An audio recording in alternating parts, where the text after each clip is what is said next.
नमस्कार दोस्तों, जय हिंद, वंदे मातरम। आप सभी का स्वागत अभिनंदन है टीटी फैमिली शिक्षकों के परिवार जायसवाल कोचिंग सेंटर पर, पावर्ड बाय शिक्षा ही प्रकाश है।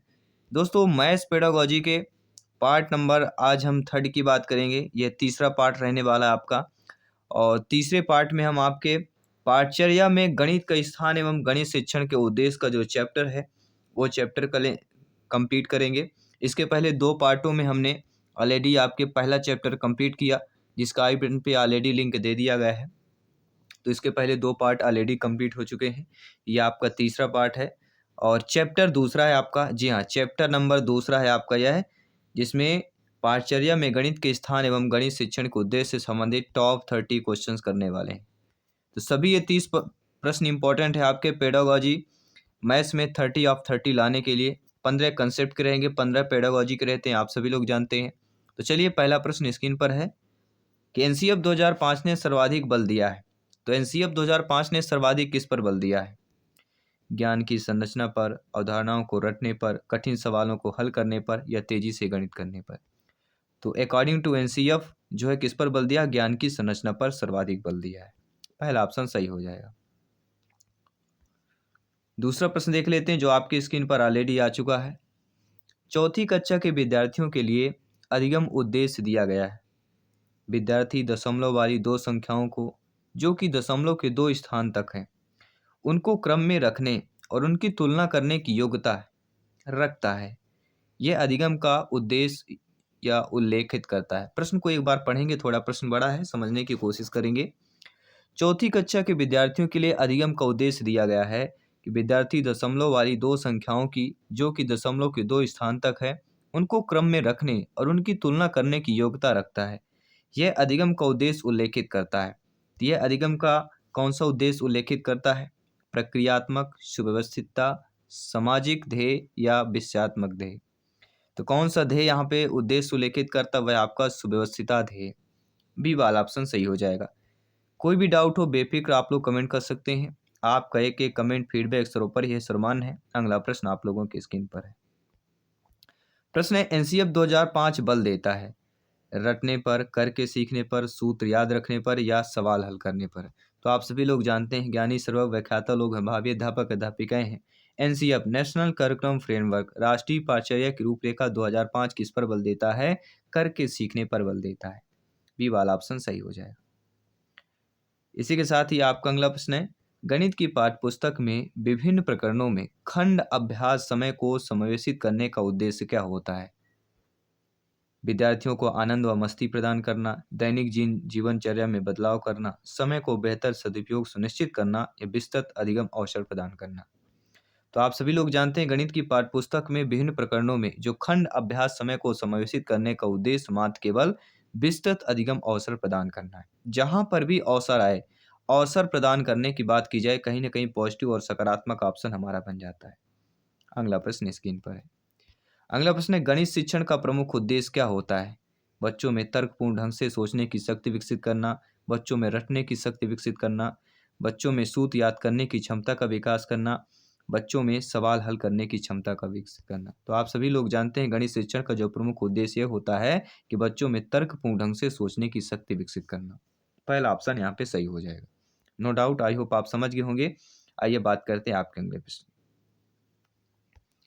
अगला प्रश्न है, गणित की भाषा में निम्न में से किसका प्रयोग नहीं किया जाता है? गणितीय सूत्रों, गणितीय संकेतों, गणितीय संख्याओं या इनमें से कोई नहीं।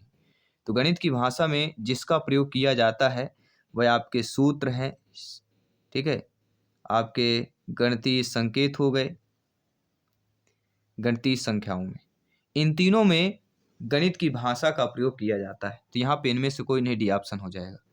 ठीक है, तो गणित की भाषा किसमें प्रयोग नहीं किया जाता है? गणितीय भाषा संकेत, सूत्र, संकेत, संख्याओं, इन सभी में किया जाता है। इसलिए हमारा जो फोर्थ ऑप्शन दिया गया है वह हमारा सही हो जाएगा। नो डाउट, आई होप आप समझ गए होंगे प्रश्न को अच्छे तरीके से। आइए बात करते हैं आपके अगले प्रश्न। अगला प्रश्न है, प्रोफेसर सुल्टेज के अनुसार गणित पढ़ाने का प्राथमिक उद्देश्य क्या है?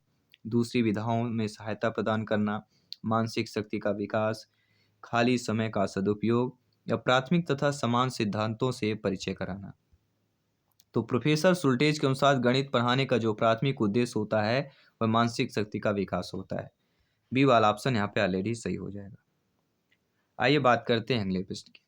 कोठारी मिशन 1964 टू 66 ने गणित के प्रचलित पाठ्यक्रम में निम्न कमियों में से किन कमियों को बताया है? गणित की वर्तमान पाठ्यक्रम अपूर्ण है, इनमें क्रियात्मक तथा रचनात्मक कार्यों का अभाव है, पाठ्यक्रम अति बोझिल है। सही उत्तर बताना है। तो कोठारी मिशन 1964 टू 66 1964 से 66 ने गणित के जो प्रचलित पाठ्यक्रम हैं उनमें जिन कमियों को बताया है वह कमी आपकी गणित का वर्तमान पाठ्यक्रम अपूर्ण है, इनमें क्रियात्मक रचनात्मक कार्यों का अभाव है और पाठ्यक्रम अति बोझिल है। तीनों को कमियां बताया गया है, इसलिए डी ऑप्शन को हम चूज करेंगे। 1, 2, 3 ये तीनों कमियों को बताया गया है कोठारी कमीशन पर। अगला प्रश्न देख लेते हैं क्या दिया गया है। एनसीएफ 2005 के अनुसार गणित शिक्षण कैसा होना चाहिए? बाल केंद्रित, शिक्षक केंद्रित, पाठ वस्तु केंद्रित या ये सभी पर केंद्रित होना चाहिए? तो आप सभी लोग जानते हैं एनसीएफ 2005 के अनुसार गणित शिक्षण का जो उद्देश्य होना चाहिए वह बालक केंद्रित होना चाहिए। पहला ऑप्शन सही हो जाएगा। अगला प्रश्न देख लेते हैं। किस आयु वर्ग के बच्चों के लिए शिक्षा का अधिकार कानून एक मौलिक अधिकार है? 5 से 15, 6 से 12, 6 से 14, 6 से 16। तो सभी लोग जानते हैं कि 6 से 14 वर्ष आयु वर्ग के बच्चों के लिए शिक्षा का अधिकार कानून एक मौलिक अधिकार है। तो यहाँ पे हमारा सी वाला ऑप्शन सही हो जाएगा। अगला प्रश्न देख लेते हैं। गणित की अच्छी पाठ्यपुस्तक की विशेषता क्या होना चाहिए? मान लीजिए आप लोग अध्यापक अध्यापिका बनते हैं, गणित के कक्षा अध्यापक बनते हैं, तो आप ये बताइए गणित की अच्छी पाठ्यपुस्तक की विशेषता क्या होनी चाहिए? पर्याप्त मात्रा में हल किए हुए उदाहरण तथा अभ्यास के लिए अधिक प्रश्न होते हैं, यह होना चाहिए। तो बी ऑप्शन यहाँ पे सही हो जाएगा। नो डाउट, आई होप समझ गए होंगे। आइए बात करते हैं अगले प्रश्न की। कक्षा में प्रश्न पूछने के मुख्य उद्देश्य क्या होते हैं? मान लीजिए आप बच्चों में कक्षा में प्रश्न पूछते हैं, तो आपका मुख्य उद्देश्य क्या होना चाहिए या क्या उद्देश्य होता है? रुचि और उत्सुकता उत्पन्न करने के लिए, छात्रों को अभिप्रेरित करने के लिए, पूर्व ज्ञान के परीक्षण के लिए। तो इन तीनों के लिए आपका उद्देश्य होता है कक्षा में प्रश्न पूछने का, कि बच्चे में जो है कितनी उत्सुकता है या इसमें रुचि और उत्सुकता भी उत्पन्न करना है, छात्रों को अभिप्रेरित मोटिवेशन भी करना है और बच्चे के पास कितना पूर्व ज्ञान है। इन तीनों चीज़ों का परीक्षण कक्षा में प्रश्न पूछने का मुख्य उद्देश्य हो जाता है। अगला प्रश्न देख लेते हैं क्या पूछा जा रहा है। गणित की वर्तमान एनसीईआरटी पाठ्यपुस्तकें की खाली स्थान की अनुशंसा को ध्यान में रखकर लिखी गई। तो एनसीईआरटी की जो पुस्तकें हैं किसकी अनुशंसाओं में ध्यान रखकर लिखी गई हैं? तो वह आपकी राष्ट्रीय पाठ्यचर्या की रूपरेखा 2005 की। जी हाँ, गणित की जो वर्तमान एनसीईआरटी की पाठ्यपुस्तकें हैं वह एनसीएफ 2005 की अनुशंसा को ध्यान में रखकर लिखी गई हैं। राष्ट्रीय पाठ्यचर्या की रूपरेखा 2005। तो यहाँ पे हमारा सी ऑप्शन सही हो जाएगा। यहाँ पे सभी कमेंट कीजिएगा मेरे प्यारे प्यारे भाइयों की प्यारी प्यारी बहनें गृहिणी जिनका सपना है सीटेट एग्जाम को फतेह करना, क्रैक करना, आउट ऑफ 150 में से 125 प्लस का स्कोर प्राप्त करना और मैथ्स में 30 में से 25 प्लस का स्कोर प्राप्त करना। सभी कमेंट कीजिएगा। जयसवाल सर आप सभी का अभिनंदन और स्वागत करते हैं। अगला प्रश्न देख लेते हैं। एनसीएफ 2005 के लक्ष्य के अनुसार विद्यालयी गणित उस स्थिति में नहीं होता है जहां बच्चे गणित का आनंद उठाने के लिए सीखते हैं, गणित को अपने दैनिक जीवन के अनुभवों के रूप में देखते हैं, अर्थपूर्ण समस्याओं को रखते हैं और हल करते हैं या सूत्रों और एल्गोरिदम को कंठस्थ करते हैं। तो एनसीएफ 2005 के लक्ष्य के कथन के अनुसार विद्यालयी गणित उस स्थिति में नहीं होता है जहां बच्चे सूत्रों और एल्गोरिदम को कंठस्थ करते हैं। और सभी लोग जानते हैं कंठस्थ शब्द जो है नेगेटिव माना जाता है। तो हमारा प्रश्न according to question D option सही हो जाएगा। आइए बात करते हैं अगले प्रश्न की। हमारी विद्यालयी पाठचर्या में गणित शिक्षण के स्थान को सुनिश्चित करने के लिए युगल आधार वाक्य क्या है? ये 4 ऑप्शंस आपके स्क्रीन पर ऑलरेडी दिए गए हैं और हम राइट ऑप्शन की डायरेक्ट बात करें क्योंकि ऑप्शंस बहुत बड़ा है।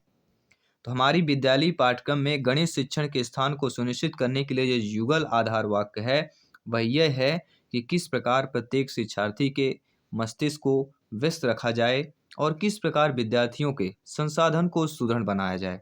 विद्यार्थी के मस्तिष्क को व्यस्त रखा जाए और विद्यार्थियों के संसाधनों को सुदृढ़ बनाया जाए। ठीक है, पहला ऑप्शन यहाँ पे सही हो जाएगा। ये 2 पॉइंट आपके इस प्रश्न का उत्तर का जिक्र सुनिश्चित कर देते हैं। अगला प्रश्न देख लेते हैं क्या स्क्रीन पर दिया गया है। राष्ट्रीय पाठ्यचर्या की रूपरेखा एनसीएफ 2005 में उल्लिखित गणित की लंबी आकृति क्या संकेत करती है? इसमें लंबी आकृति उल्लेखित किया गया है, यह क्या संकेत करती है? चुनौतीपूर्ण समस्याओं को हल करने में, गणित के खेलों का सृजन करने में, हस्तसिद्ध अनुभव प्रदान करना या एक संकल्पना पर दूसरी संकल्पना बनाना। तो एनसीएफ 2005 जो उल्लिखित है गणित की लंबी आकृति का जो संकेत करती है, एक संकल्पना पर दूसरी संकल्पना बनाना। डी वाला ऑप्शन यहाँ पे सही हो जाएगा। आइए बात करते हैं अगले प्रश्न। एनसीएफ 2005 के अनुसार विद्यालयों में गणित शिक्षा का एक उद्देश्य क्या है? एक उद्देश्य दिया गया है एनसीएफ 2005 के अकॉर्डिंग विद्यालयों में गणित शिक्षा का जो एक मुख्य उद्देश्य होता है वह बच्चे की चिंतन प्रक्रिया का गणितीकरण करना होता है। डी वाला ऑप्शन यहाँ पे सही हो जाएगा। कोई भी डाउट हो जरूर कमेंट कीजिएगा। और आप सभी लोग जानते हैं नेशनल करिकुलम फ्रेमवर्क एनसीएफ 2005 जो है एनसीईआरटी द्वारा प्रकाशित 4 राष्ट्रीय पाठ्यचर्या की रूपरेखा, एक 1975, 1988, 2000 और 2005 में से आपका एक है। तो इन चीज़ों को भी धीरे धीरे पढ़ते जाना है साथ में, क्योंकि ये भी आपके इंपॉर्टेंट पॉइंट्स, इंपॉर्टेंट क्वेश्चन हो जाते हैं सिलेक्शन के जैसे। अगला प्रश्न है एनसीएफ 2005 के अनुसार गणित की पाठ्यचर्या महत्वाकांक्षी सुसंगत है और यह महत्वपूर्ण गणित पढ़ाती है। यहाँ महत्वाकांक्षी का अर्थ क्या है? प्रश्न को समझ लीजिए। एनसीएफ 2005 के अनुसार गणित की पाठ्यचर्या महत्वाकांक्षी सुसंगत है। तो ये महत्वाकांक्षी जो शब्द यहाँ पे दिया गया है, यह महत्वपूर्ण गणित पढ़ाती है, तो महत्वाकांक्षी का अर्थ यहाँ पे पूछा गया है। तो गणित की पाठ्यचर्या महत्वाकांक्षी सुसंगत है। तो महत्वाकांक्षी का जो हमारा अर्थ हो जाता है वह यह हो जाता है कि विद्यालय में गणित शिक्षण के उच्च उद्देश्यों को खोजना। क्या हो जाएगा? महत्वाकांक्षी का अर्थ विद्यालय में गणित शिक्षण के उच्च उद्देश्यों को खोजना हो जाएगा। बी वाला ऑप्शन यहाँ पे सही हो जाएगा। नो डाउट, आई होप आप समझ गए होंगे। आइए बात करते हैं अगले प्रश्न की। पाठ्यचर्या रूपरेखा में गणित शिक्षा का स्थान 2 महत्वों पर है। जी हाँ, एनसीएफ 2005 में गणित शिक्षा का स्थान 2 महत्वों पर है और वह गणित शिक्षा का प्रत्येक शिक्षार्थी, विद्यार्थी, बालक बालिका के मस्तिष्क को कैसे संलग्न कर सकती है और विद्यार्थियों की क्षमताओं को कैसे सुदृढ़ कर सकती है। तो संलग्न मस्तिष्क को संलग्न करना और क्षमताओं को सुदृढ़ करना, ये एनसीएफ 2005 में गणित शिक्षा के 2 महत्व हैं। कौन कौन से महत्व हैं? मस्तिष्क को संलग्न करना और विद्यार्थियों की क्षमताओं को सुदृढ़ करना। सुदृढ़ मतलब मजबूत की बात करते हैं, मजबूती की बात करते हैं। अगला, उच्च प्राथमिक स्तर पर गणित सीखने का तात्पर्य क्या होता है? जी हाँ, सभी कमेंट कीजिएगा। उच्च प्राथमिक स्तर पर गणित सीखने का जो हमारा तात्पर्य हो जाता है वह यह है कि गणितीय अवधारणाओं की समझ में वृद्धि और उनके अनुप्रयोग से समस्याओं को तर्क संगत रूप से हल करना। अकॉर्डिंग टू क्वेश्चंस पहला ऑप्शन यहाँ पे सही हो जाएगा। आइए बात करते हैं अगले प्रश्न की। कक्षा 8 की एनसीईआरटी का एक्स प्लम्पर पुस्तक प्रश्न प्रदर्शिका में 5वीं इकाई चतुर्भुजों को समझना और ज्यामितीय प्रयोग के अंत में बहुत सारे क्रियाकलाप जैसे कि चौपड़ की रचना, चीनी पहेली की रचना इत्यादि दिया हुआ है। तो इस प्रकार के कार्यों को उद्देश्य में एक उद्देश्य क्या सहायता करता है? तो इस प्रकार के जो उद्देश्य दिए रहते हैं, कार्य दिए रहते हैं, इस पर हमारा जो सहायता करता है कि सभी शिक्षार्थी, विद्यार्थी, बालक बालिका को अपनी विभिन्न विद्या शैलियों के साथ स्थानिक स्थिति सुधारने में। तो हमारा यहाँ पे बी ऑप्शन सही हो जाएगा। क्या सहायता करता है? उद्देश्य सभी शिक्षार्थियों को अपनी विभिन्न विद्या शैलियों के साथ स्थानिक स्थिति सुधारने में। तो बी ऑप्शन यहाँ पे सही हो जाएगा। आई होप आप समझ गए होंगे। आइए बात करते हैं अगले प्रश्न की। राष्ट्रीय पाठ्यचर्या की रूपरेखा 2005 के अनुसार गणित का अनुक्रम क्या है? भाषा से पहले है, भाषा के बाद है, विज्ञान के बाद है या सामाजिक विज्ञान के बाद है? तो आप सभी लोग जानते हैं एनसीएफ 2005 की रूपरेखा एनसीएफ 2005 के अनुसार गणित का जो अनुक्रम है वह भाषा के बाद है। किसे? भाषा के बाद अनुक्रम हो जाता है। कौन कौन से हैं? भाषा, गणित, विज्ञान और सामाजिक विज्ञान। गणित का अनुक्रम भाषा के बाद होता है, ये भी आपको ध्यान दीजिएगा। भाषा पहले, अनुक्रम प्रथम होता है, द्वितीय गणित, तृतीय विज्ञान और चतुर्थ में सामाजिक विज्ञान होता है। तो एनसीएफ 2005 के अकॉर्डिंग। अगला, 2 पूरक कोण 2:3 के अनुपात में, उनको ज्ञात कीजिए। कक्षा 8 के एनसीईआरटी की पाठ्यपुस्तक के उपरोक्त प्रश्न का संदर्भ क्या है? संदर्भ क्या है यही पूछा जा रहा है। केवल आपको संदर्भ बताना है, यहाँ पे प्रश्न उत्तर नहीं पूछा गया है। ओनली वन आपको केवल संदर्भ को बताना है और समझना है और आपको फीडबैक करना है। तो 2 पूरक कोण 2:3 के अनुपात में है, उनको ज्ञात कीजिए। कक्षा 8 की एनसीईआरटी की पाठ्य पुस्तक के उपरोक्त प्रश्न का संदर्भ यह है क्या संदर्भ हो जाता है? संदर्भ यह हो जाता है कि उच्चतर श्रेणी का विचार है, क्योंकि यह अपेक्षा करता है कि दी हुई जानकारी की व्याख्या की जाए और इसका विश्लेषण किया जाए और उसके प्रयोग से वांछित जानकारी प्राप्त किया जाए। इसलिए डी ऑप्शन सही हो जाए। ठीक है, आइए बात करते हैं अगले प्रश्न की। राष्ट्रीय पाठ्यचर्या की रूपरेखा एनसीएफ 2005 के अनुसार प्राथमिक स्तर पर गणित शिक्षण का उद्देश्य निम्नलिखित में से कौन सा नहीं होगा? निगेटिव अब चूज करना है। तो आप सभी लोग जानते हैं कि गणित में उच्चतर और अमूर्त पढ़ाई की तैयारी करना यह आपके गणित शिक्षण का उद्देश्य नहीं है। गणित शिक्षण का क्या उद्देश्य है कि गणित को बच्चों की जिंदगी के अनुभव का भाग बनाना, समस्या समाधान और समस्या प्रस्तुत करने के कौशल को प्रोत्साहित करना, और अगला आपका उद्देश्य है कि तर्क संगत विचारों को प्रोत्साहित करना। तो आपके जो उद्देश्य हैं वह BCD उद्देश्य हैं, ए वाला उद्देश्य नहीं है। और यही पूछा जा रहा है कौन सा उद्देश्य नहीं है, तो पहला वाला गणित में उच्चतर और अमूर्त पढ़ाई की तैयारी कराना ये आपका कतई उद्देश्य नहीं है। तो अकॉर्डिंग टू क्वेश्चंस पहला ऑप्शन सही हो जाएगा। आइए बात करते हैं अगले प्रश्न की। राष्ट्रीय पाठ्यचर्या रूपरेखा एनसीएफ 2005 के अनुसार प्राथमिक विद्यालयों में गणित पढ़ाई का मुख्य उद्देश्य निम्नलिखित में से कौन सा नहीं होगा? तो बच्चे की सोच विचार गणितीय रूप से देने की प्रक्रिया बिल्कुल यह कतई नहीं होगा। पहला ही ऑप्शन सही हो जाएगा। तो एनसीएफ 2005 के अनुसार प्राथमिक विद्यालयों में गणित पढ़ाई का मुख्य उद्देश्य क्या होना चाहिए? बच्चे के संदर्भ में गणित का वर्णन करना, समस्या समाधान के कौशल को बढ़ाना और गणित की उच्चतर पढ़ाई की तैयारी करना। BCD ये हवाले ऑप्शन जो है एनसीएफ 2005 के अकॉर्डिंग प्राथमिक विद्यालयों में गणित पढ़ाई का मुख्य उद्देश्य होना चाहिए। पहला ऑप्शन उद्देश्य नहीं होना चाहिए। अगला प्रश्न है, राष्ट्रीय पाठ्यचर्या की रूपरेखा 2005 सिफारिश करता है कि प्राथमिक स्तर पर गणित की शिक्षा का केंद्र कैसा होना चाहिए? उच्चतर गणित के लिए तैयारी करना, गणित के अमूर्त विचार जानना, कक्षा कक्ष में की गई पढ़ाई को विद्यार्थियों के दैनिक जिंदगी से जोड़ना, सहायता करना, या ऑप्शन नंबर डी की बात कर रहे हैं कि विद्यार्थियों को गणित की शिक्षा में अंतरराष्ट्रीय मापदंड अर्जित करने में सहायता करना। तो आप सभी लोग जानते हैं एनसीएफ 2005 सिफारिश करता है कि प्राथमिक स्तर पर गणित की शिक्षा का केंद्र कैसा होना चाहिए? कक्षा कक्ष में की गई पढ़ाई को विद्यार्थियों को दैनिक जिंदगी से जोड़ने में सहायता करना। तो अकॉर्डिंग टू क्वेश्चन सी वाला ऑप्शन सही हो जाएगा। अगला प्रश्न देख लेते हैं। अगला प्रश्न आप लोगों की स्क्रीन पर क्या पूछा जा रहा है, सभी आप लोग कमेंट कीजिएगा, फीडबैक कीजिएगा। 27 नंबर क्वेश्चन जो है आपके स्क्रीन पर ऑलरेडी आ चुका है। और प्रश्न क्या पूछा जा रहा है कि निम्नलिखित में से कौन सा प्राथमिक स्तर पर गणित शिक्षण की पाठ्यचर्या अपेक्षाओं के साथ मेल नहीं खाती? तो वह आपका वर्गीकृत आंकड़ों के निरूपण का विश्लेषण करना तथा निष्कर्ष निकालना। बी वाला ऑप्शन सही हो जाएगा। अगला प्रश्न देख लेते हैं क्या पूछा गया है। राष्ट्रीय पाठ्यचर्या की रूपरेखा 2005 के अनुसार विद्यालयों में गणित शिक्षण का संकीर्ण उद्देश्य क्या होता है? तो अकॉर्डिंग टू एनसीएफ 2005 विद्यालयों में गणित शिक्षण का जो संकीर्ण उद्देश्य होता है वह संख्यात्मक कौशलों का विकास क्या हो जाता है? संख्यात्मक कौशलों का विकास हो जाता है। अगला प्रश्न देख लेते हैं।